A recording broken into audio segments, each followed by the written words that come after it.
Hey there, and welcome to the Jim Bob Drawing Show, where we draw cartoons and art just for fun. My name's Bobby Chu. And I'm Jim Bryson.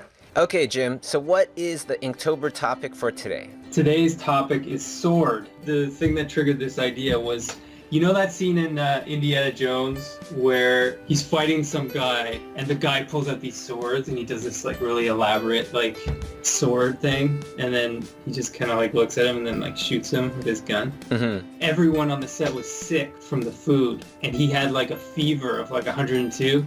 So he didn't want to do the fight scene, so he just pulled out his gun, just like an impromptu thing. That's a great story. I never heard of that before. Yeah. I love those stories about totally impromptu things that happen in great movies that really make such a moment.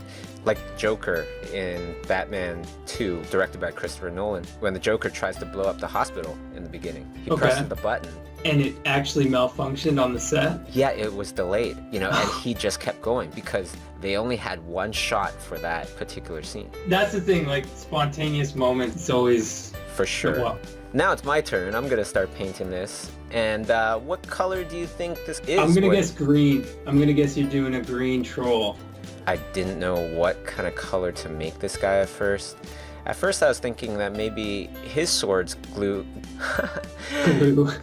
glowed as well. Did I just say glue? That's The past tense of glow. Is I blue. know, right? But yeah, at first I was thinking that his swords would glow as well. But I changed my mind in the very end. So if you were gonna do this in watercolor, after you had finished the background, you would rub the masking fluid off of the characters that you had masked out. Would you then mask other parts? Exactly. Or would you then... Exactly, You would? I would. Okay. Yeah. It's really for elements that are very intricate.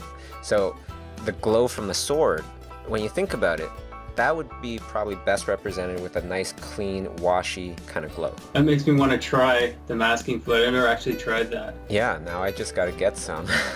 That'd be funny. We have a new sort of like video series of tutorials for things in theory that we'll do later.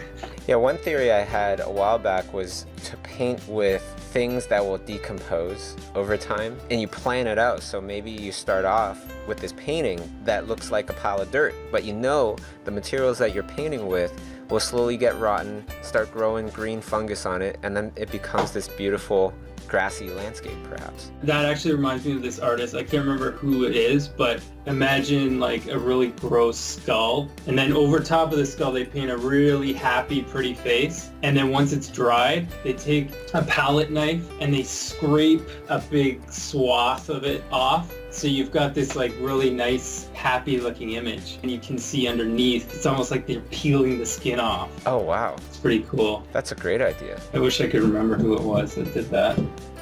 Well, if you do know who that was, let us know in the comments. Otherwise, don't forget to subscribe. I hope you liked the painting. And once you subscribe, hit the Notification button. That way you'll get instant notifications of when we upload our next videos. See you tomorrow. Later.